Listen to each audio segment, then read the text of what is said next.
Hello cooking lovers, welcome back to our channel Summi and Jemis kitchen. আজকে আমাদের recipe হলো homemade pizza.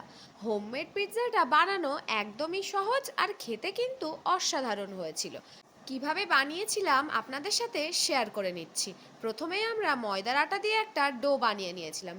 ডোটাকে হাত দিয়ে এরকম গোল শেপ করে নিয়েছিলাম। তারপরে এর মধ্যে বাড়িতে বানানো মেয়োনিজ আমরা অ্যাড করে নিয়েছিলাম। মেয়োনিজটা কিভাবে বানিয়েছিলাম আপনারা দেখতে চাইলে অবশ্যই একবার কমেন্ট করবেন। মেয়োনিজটা দেওয়ার পর আমরা একটা আগে থেকেই বানানো একটা রুটি মতো এর মধ্যে অ্যাড করেছিলাম, যেহেতু দেখবেন পিৎজার বানটা একটু ফ্লফি ফ্লফি হয়। ফ্লফি ফ্লফি বানানোর জন্য আমরা একটা রুটিও না, আবার লুচিও না, আবার পরোটাও না, এমন একটা টাইপ বানিয়ে নিয়েছিলাম। তাওয়াতে হালকা করে অল্প অল্প সেঁকে নেবেন আর একটু একটু তেল দেবেন। এটাকে যে কি বলে আমি নিজেও জানি না, কিন্তু জিনিসটা এই রকম করেই বানিয়ে নিতে হবে, তাহলে দেখবেন বানটা একদম ফ্লাফি ফ্লাফি হবে।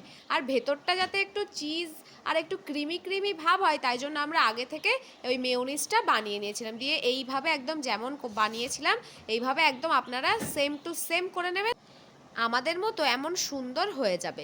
তারপরে এর মধ্যে টমেটো কেচাপ অ্যাড করেছিলাম, দিয়ে একটা কাঁটা চামচ দিয়ে ভালো করে মিশিয়ে নিয়েছিলাম। আর কাঁটা চামচ দিয়ে একটু ফুটো ফুটো করে দেবেন, তাহলে এই বানটা আর ফুলে উঠবে না। ভালো করে মিশিয়ে নেবেন।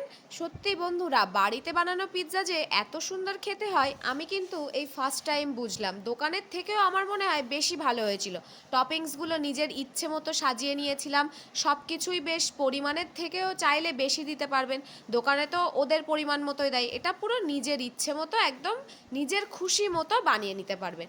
এরপরে আমরা বিভিন্ন রকম টপিংস দিয়ে সাজিয়ে নিচ্ছি। প্রথমেই দিয়ে নিয়েছিলাম অনিয়নটাকে আমরা আগে থেকে একটু তেলে ভেজে নিয়েছিলাম। তারপরে এর মধ্যে অ্যাড করেছিলাম ক্যাপসিকাম, এটাও আমরা তেলে ভেজে নিয়েছিলাম। তেলে ভাজার পরে খুব টেস্টটা আরও অন্যরকম হয়েছিল। আর এর মধ্যে আরও বিভিন্ন রকম জিনিস অ্যাড করেছিলাম, সব আপনাদেরকে ধীরে ধীরে দেখাবো। এবার আমরা চিকেন কিমা বলা যায় না, চিকেনটাকে টুকরো টুকরো করে কেটে আমরা এর মধ্যে অ্যাড করেছিলাম। এটাও কিন্তু আমরা ওই ক্যাপসিকাম পেঁয়াজের সাথে একসাথে ভেজেছিলাম। ভাজার সময় আমরা অল্প একটু নুন আর একটু সয়া সস অ্যাড করেছিলাম। এবারে আমরা আগে থেকেই সিদ্ধ করে রাখা সুইট কর্ন এর মধ্যে অ্যাড করেছিলাম। এত দারুণ লেগেছিল না, সব কিছু একদম বেশি বেশি, আর মুখে দিলেই একদম মেল্ট হয়ে যাচ্ছিল জিনিসটা। মনে হচ্ছিল যেন দোকান থেকে আর কিনেই খাবো না, এইভাবেই সবসময় বাড়িতে বানিয়ে খাবো। তারপরে এবার আরও চিজি করার জন্য আমরা এর মধ্যে মোজারেলা চিজ অ্যাড করেছিলাম, কিন্তু দুর্ভাগ্যবশত মোজারেলা চিজটা একটু বেশিই গলে গেছিলো, তাই জন্য জিনিসটা দেখতে এমন লাগছে।